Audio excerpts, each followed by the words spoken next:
I'm Mike Strain, Managing Editor of the Tulsa World, and I'm with Editorial Pages Editor Wayne Greene, and we're talking about the opening of the legislative session. That's Monday. A lot of new members in the session this year, 58 in the House and Senate combined, a new governor, so a whole new look. And what prompted it, and what do you think we'll see in this session as a result of it? Well, interesting demographics of it. It's about the same partisan split as it used to be, Republican versus Democrat, but it's a very different legislature than it was. We have more women, we have more moderates, a lot of the very hardcore Republican members were turned out in their own primaries.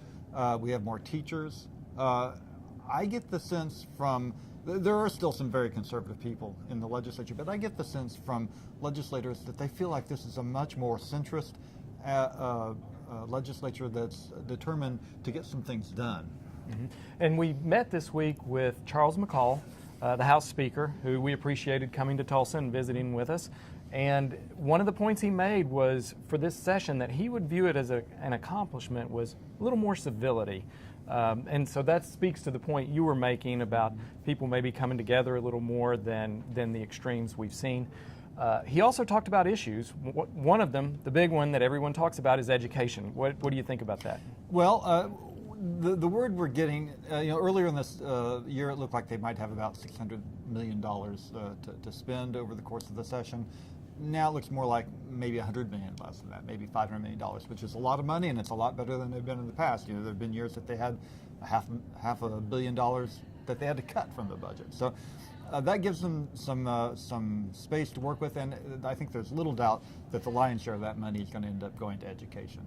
And now the debate may be over how to spend it. Do we put it all in teacher salary?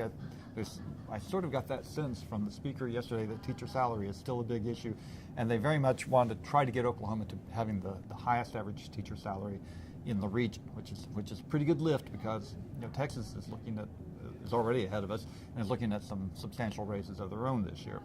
But there's also a lot of other funding issues out there. We just don't have enough teachers. A recent study said that Oklahoma would need 5,000 new teachers just to get up to the regional average of the teacher to student ratio in classrooms. That's a lot of teachers. So, and hiring that many additional people won't come cheap. Yep. They could spend the new money probably about 10 times over the new money. Just on education, and there are many other things that need money. He also mentioned higher education would be a fairly high priority because I think the legislature is ready to concede that they cut too much from higher education. Right. Another big issue that could be coming this session is Medicaid. For years, Oklahoma has not accepted the Medicaid money. Think we see that this session? I think call me a cockeyed optimist, but I think there's a real chance that they do it this year or perhaps next.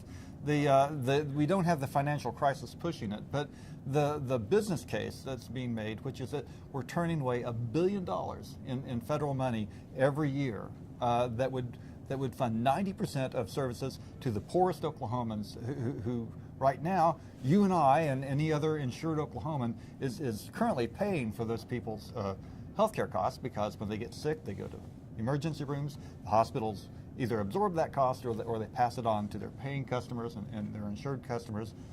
Therefore, if you or I are in the hospital with a broken arm, we pay the cost of our broken arm plus our share of the cost of the non-paying customer who ought to be covered by Medicaid rather. I think that's starting to get some traction. And the old argument that, well, this money is going to go away, the feds are going to stop paying for it because it's Obamacare and the Republicans are going to overturn Obamacare. Well, we're 2 years into the Trump administration and they haven't done that.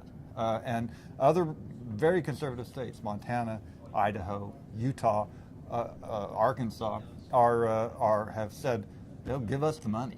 And it's getting harder and harder for Oklahoma to turn it down. Right, the state is paying it in and not getting it back, and so right, that argument is beginning to resonate. Our taxpayers are paying the tax money for those services. We're just not getting the services. Unlike 34, 36 other states, something like that.